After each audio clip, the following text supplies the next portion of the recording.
welcome to the Shifted Lifestyle with Isioma Joyce. Today I'm going to be talking about the environment and how it shapes you as a young woman. So we know that women who are raised in cultures that are repressive tend not to have a voice. While the women who are raised in more modern societies where education and technology tend to be more bolder. But what's very interesting is that you want to know how they were brought up and how they were raised, because that really plays a big factor in how these women are brought up. Some, even in repressive cultures, if that girl child has a father and a mother who encourages her to express herself, to find her gifts, find her calling, you will notice that even in those repressive cultures, that those young girls tend to be the leaders. They tend to be the head of the classes. They tend to run for political positions in school, because at home they've been shaped to believe that they can do anything.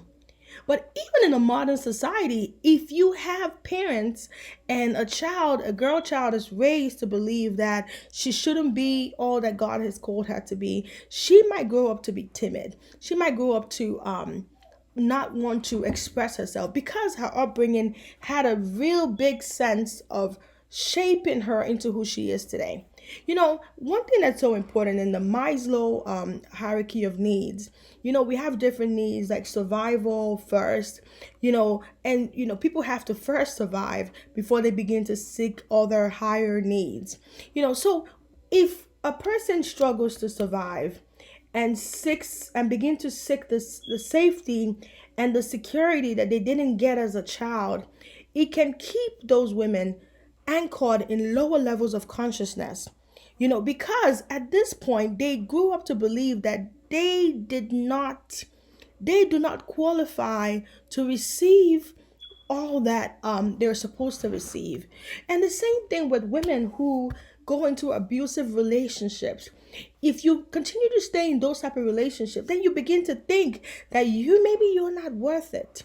Maybe you just don't fit into the picture of who this person wants you to be. And then you begin to accept rejection as a normal phenomenon. And then one of the things that you tend to see is that women who are, first of all, raised in repressive cultures, and people who find themselves in abusive relationships, or even homes that were abusive, you tend to see that those women don't know their value. They don't recognize their value. And even when they find their value, sometimes you now have to begin to explain to everybody around you, hey, this is who I am. But one thing that we need to remember is, in spite of all of this, we must remember that God gave the command to the male and the female. He said, male and female, I created them. And then he said, be fruitful. And then he said, multiply. That command he gave was both for the male and the female. So you decided not to arise as a woman is not who God called you to be. If God has given you a gift, if he's given you a talent, if he's given you an ability, in spite of how you were raised, in spite of the situations that you went through as a woman, that mandate to arise still lies on you. God expects you to find your voice, to find your value, and to begin to demonstrate that value to the world. What's the essence of light that's hidden under a table? We are the light of the world, and we must shine, because God has given us a gift. He has given you a purpose. He's given you, young women, something that nobody else has. You are unique. You are gifted. You're talented. In spite of the situation you might have gone through. I know maybe you just went through a divorce. Maybe you're separated. Maybe you're a single mother. That does not define you. Yes, you might have made a mistake here and there, or maybe such situations just didn't work out in your favor. It shouldn't define you. What should define you is the destiny and the value that you place on yourself and God places on you. That's the true measure of who you are. This shifted episode was really born to cause our mindsets to shift, to understand that we carry grace and we carry greatness. And no matter whatever it is and however it is that society might have defined you, or your situations might have defined you, or might have labeled you, you need to remember that no matter what is going on around the world, you are light. No matter what's going on in the community that might have made you feel less of who you're supposed to be, you carry something that's so great.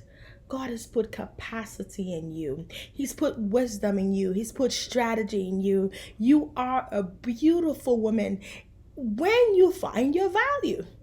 And by knowing this value is really important, because by you knowing that value, it would help you to really, really, really become a light to the whole world. I implore you, young women, to arise to the destiny that's on your life, to arise to the gifts, to arise to the calling, to arise to knowing who you are, because knowing who you are is the key to get to the next level. Arise, young women. This is your time. Welcome to another episode with Isioma Joyce. Thank you. Connect with me, isiomajoyce.com. Every young woman on Facebook and Instagram. Looking forward to hearing from you. Leave me a comment. Let me know how this blessed you, okay? Have a good day.